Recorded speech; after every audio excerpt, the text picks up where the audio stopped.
Hey everyone, this is Craig with GottaBeMobile.com, and today I'm in my garage because I want to do something a bit different for a review that I'm doing. I have what's called the MOS Spring cable here, and one is a 6-foot micro USB cable and the other is a 3-foot lightning cable for iPhones and iPads. Now these are from a company called MOS. They're not super well known in the accessory world, but they actually make some really cool products. One product that I haven't checked out yet is the MOS Spring. These are advertised as a reinforced cable. So for instance, the connector piece is made out of an aluminum housing instead of a plastic housing like most cables do. The cable itself is a weaved exoskeleton, if you will. That's how MOS puts it. And then where the cable meets the connector, there's a spring inserted in there so that when you bend the cable at that area, it won't bend as much, meaning it won't break over time. So I wanted to kind of put that to the test, so I came up with a couple of torture tests, if you will, and we're going to try those out right now. So here's a closer look at the MOS Spring cable. As you can see, the connector piece up here, it's made out of an aluminum housing. Should make it a bit stronger on both ends right here. The cable itself, it has a again has a metal weave pattern all along the 3-foot of cable here, a rugged exoskeleton, if you will. And then where the cable meets the connector, there's a spring inserted right there. So when you bend the cable 90 degrees, it won't bend as harshly as most other cables, meaning that this usually, on most plastic cables, that usually splits open right there, which is how most cables break. On this one, MOS argues that that'll be less common with this kind of cable. Okay, so the first test we're going to do is just a classic hammer test. We're going to pound the connector end a few times to see how well it holds up using just a normal hammer. Make sure you have your safety glasses on and that your hands are nowhere near the surface when you use the hammer. I have the cable clamped down right here so that it doesn't move.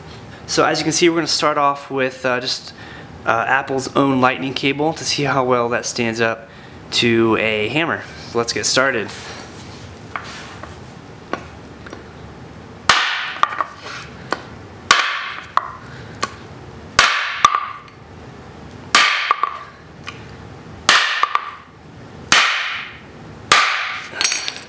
So that actually stood up pretty well.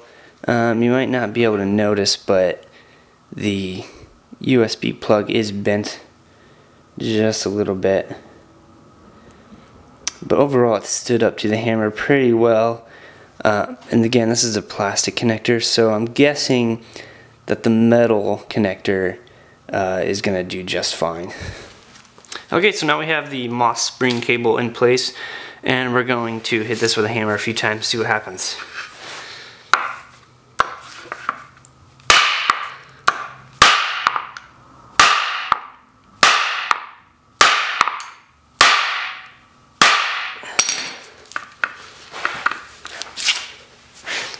And that actually stood up pretty well.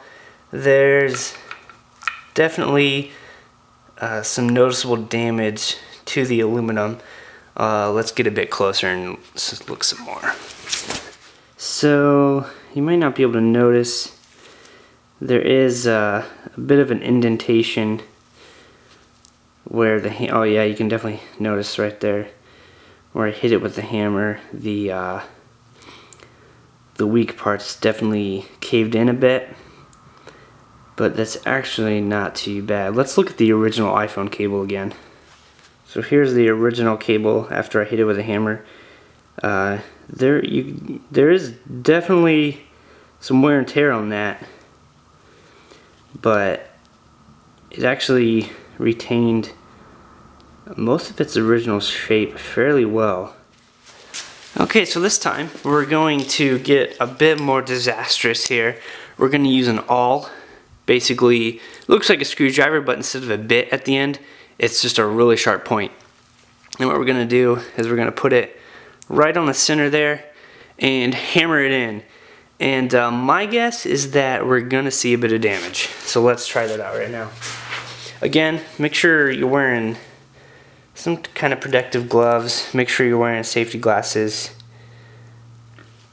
And here we go.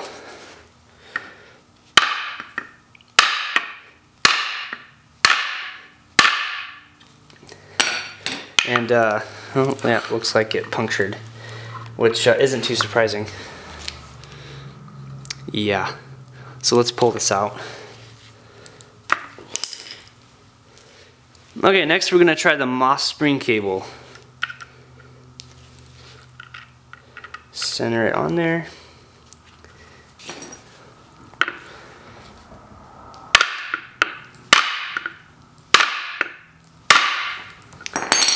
And as expected, that punctured as well.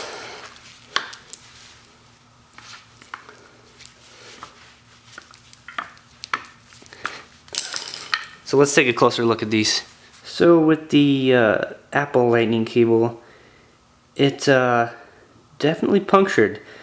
Not too surprised by that. I am curious to see if it still works. I'll try that later after I'm done with all this.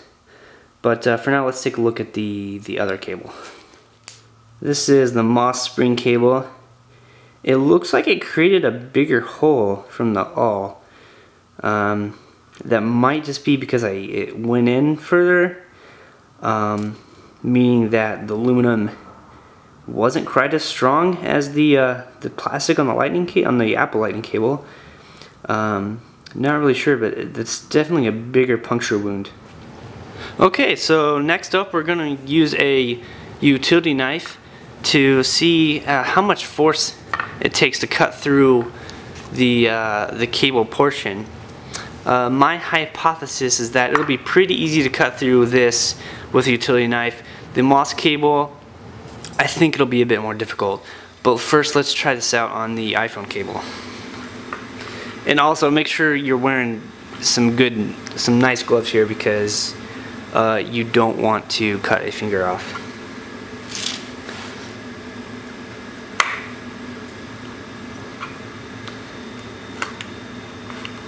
So yeah, that did not take, wow, that barely took any effort at all, and I sliced right through it. Let's try the other cable. Okay, so this is the MOS Spring cable, and let's try to cut through it.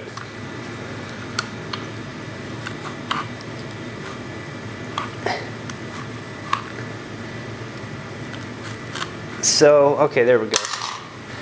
I ended up cutting through it. Definitely had to put quite a bit more force into it, but eventually you can slice through it.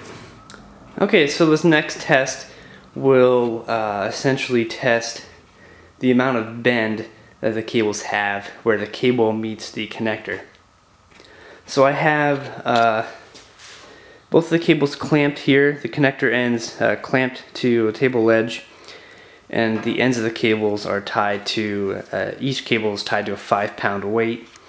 And we're going to drop these weights and let the cable hang there and see how much each cable bends at the connectors. Alright, so the weights are dropped and the cables are hanging there, and that's a tight bend. It looks like the Apple cable, it looks like they're both actually bending pretty much at the same angle. Both seem pretty harsh. The Apple cable looks like it's bending a bit more harshly. It definitely looks like it's under a lot more stress than the MOS cable. The MOS cable is actually hanging in there pretty well. The spring that's connected right here doesn't seem to be doing as well of a job as I'd hoped. Again, the 5 pounds of pressure is pretty severe for a cable like this. So to see the MOS cable also struggling isn't too surprising, but in the end it does look like it's holding up much better than the Apple cable is. So those were a few of the tests that I really wanted to do. I did some other tests such as getting the cables caught in zippers, getting them caught in car doors, some other real world scenarios. Both cables held up really well. Not too surprised by that. So I definitely wanted to include tools, things that could potentially actually destroy the cables. But how well do these cables stand up against pets?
It turns out both my cats liked both cables. I was hoping the metal casing all over the MOS cable would deter the cats from chewing on it because of the metal taste.